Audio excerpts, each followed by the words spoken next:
This is Apple TV's Silo, Episode 5, The Janitor's Boy. The Silo seems to have a serial killer, as a second high-profile citizen is killed in a matter of days, with 3 people now murdered overall. This episode follows Sheriff Juliette Nicholls as she investigates this third murder with new Deputy Paul Billings. The episode begins with Nicholls looking through George's file. There are transcripts of a conversation he had with the police, along with various documents, and surprisingly, a testimony from Gloria. She's the lady from Episode 1 who befriended Allison. Nicholls appears puzzled and is wondering why Holston hid this file when she is interrupted by a knock at the door. It is a reporter. He hands her a note informing the sheriff that Deputy Sam Marnes was found dead. When she arrives at his apartment, she's surprised to learn that Sims is there to announce a new deputy sheriff, Paul Billings, Judge Meadows' pick and the same guy whom Bernard and Sims wanted to take Juliette's position. Nicholls asks for a minute to examine the body. After the men have departed, she inspects Marnes' apartment alone, noticing that the drawing of Mayor Ruth Johns is suspiciously missing. When she checks over Marnes' body, she finds a slip of paper with the name Doris Kennedy circled. After taking it, believing it to be a clue, she heads back to meet Sims, Paul, and Bernard. The silo is in a state of disarray after the mayor's death. The interim mayor wants to keep Sam's death a secret for as long as possible.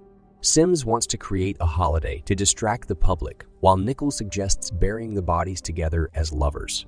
The new mayor likes the love story angle. He proposes a ceremony to distract the citizens in the meantime. He believes that a race to the top could be a good way of celebrating Ruth's tenure as mayor, despite her ironically hating this idea while in office. The funeral goes ahead, with each person taking a bite of an apple in an orchard, then throwing it in alongside the bodies. When Nicholls returns to the sheriff's station, she finds Hank staring at the Holding 3 door. He got an invite to the burial, but he decided not to go with everyone else. Martha and Shirley sent him up to check on Juliette and make sure she's okay. They also sent him with a tin of hush puppies for her, but he managed to eat all of them except one. She confirms to him that she is doing well. Hank promises to help her with anything she needs. While Nicholls is in her office reading the pact, Sandy barges in, bitter about what happened to the deputy. She reminds Nicholls that she does not like her because she is not qualified to be sheriff. However, she proposes that she will help Nicholls get what she wants. In exchange, Nicholls needs to figure out who killed Deputy Sam Marnes, and not through the official channels either. Sandy knows how things work and warns that things could get disorderly quickly as Judge Meadows and Judicial try to get Billings in as sheriff. She also believes that they will frame some poor innocent guy for these murders. Nicholls works with Deputy Billings to try and get some answers. They speak to a man named Charles Martin. He claims that he was in the hospital during Marnes' death, which Nicholls finds believable, noting that he has the syndrome after observing his hand. Juliette ditches Billings, managing to convince him that they need a lunch break. She heads back to see Patrick Kennedy, another suspect in the case. We learned from Episode 4 that Doris was his wife before she passed away, and there's no love lost between him and Marnes because he believes Marnes framed her. Using the pin from her sheriff's badge, Juliette breaks in and decides to look around. She finds Mayor John's portrait along with rat poison conveniently stashed away in one of the closets. On her way out, a man questions her about why she's there. Suspicious of this coincidence, Juliette decides to find Patrick and put him somewhere safe. Billings returns to Judicial rather than heading home for lunch, where he's introduced to a guy named Doug Trimble. He is a candidate to be Sims' shadow. When he returns from lunch, he informs Nicholls that Judicial already has a suspect. They are looking for a man named Ralph Melby, who has a history of gambling and theft. Nicholls requests Sandy to draft an arrest warrant for Patrick Kennedy instead. She's convinced that Judicial is using Melby as a distraction while they frame their patsy, Patrick Kennedy. Sheriff Nicholls returns to Kennedy's apartment and finds Doug outside the building, trying to break in. She reveals to him that she knows someone planted evidence in the apartment. Unfortunately for the suspect, Patrick Kennedy was assigned a single apartment after his wife died. An elderly couple currently lives here. Realizing that his cover is blown, Doug runs through the crowd gathered to watch the race to the top. The pursuit continues down the spiral stairwell. The contestants head up the stairwell while Doug and the sheriff descended. Doug collides with the racers but manages to trick her. Coming out of nowhere, he pushes Nicholls over the edge. She dangles from the railings.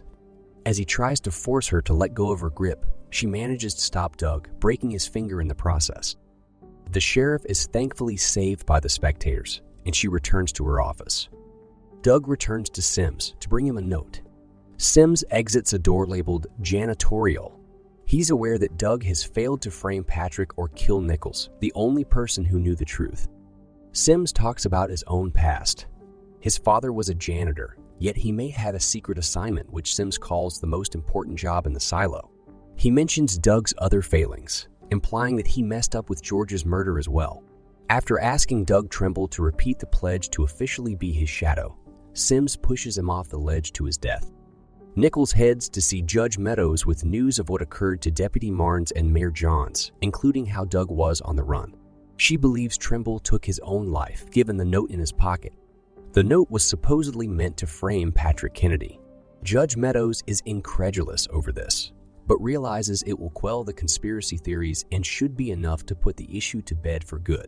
Nicholls accepts the decision, but does not trust the intentions of Judicial or her Deputy Paul Billings.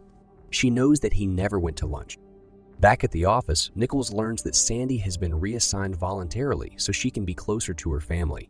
She actually didn't think that the new sheriff would solve the Marnes murder so quickly, if at all, but she gives a surprise compliment for her good work. Sandy also points out that she's glad to be going back down because she feels like she's being watched. Nicholls then meets with the mayor. Bernard is impressed with her work. He asks her if there's anything she needs. She requests to take 2 days off to pack up her things from the down deep. Before leaving, she runs into Lucas again. He has been studying the window in the cafeteria and realized that there are lights in the sky when it is clear at night. Although he does not know what they are, he recognized repeating patterns within them shaped like a W. This fascinates the two. Juliette heads back to see Martha that night to catch up. She mentions the lights in the sky, which her mentor also knows nothing about. Martha, however, knows that she was hanging from the railing earlier on and urges her to speak up. She won't, but she does say that there's nothing in the Wilkins file protecting Martha from the truth, and also tells on Hank for eating the hush puppies. As Martha shows her the camera she has been working on, she points out that there are 2 big mysteries regarding the pact. First of all, they stipulate that one can't mechanize the way they go up and down in the silo, which means that everyone has to walk up and down all the levels. And 2, there's no magnification using lenses beyond a certain power. Juliette's mother, Hannah Nicholls, had allegedly made a microscope. Martha is also worried that she will be arrested for owning such an illegal item. On top of this, Martha fears that the sheriff will be killed next, as all the high-profile citizens are being murdered individually. As the episode comes to a close, Juliette Nicholls heads back down to the campsite at the bottom of the digger. Determined to uncover more truths about the silo, she decides to set a bait to find out who is really behind the murders. She opens the box of relics that George Wilkins owned, takes out the Pez dispenser, and contemplates. Stay tuned for episode 6.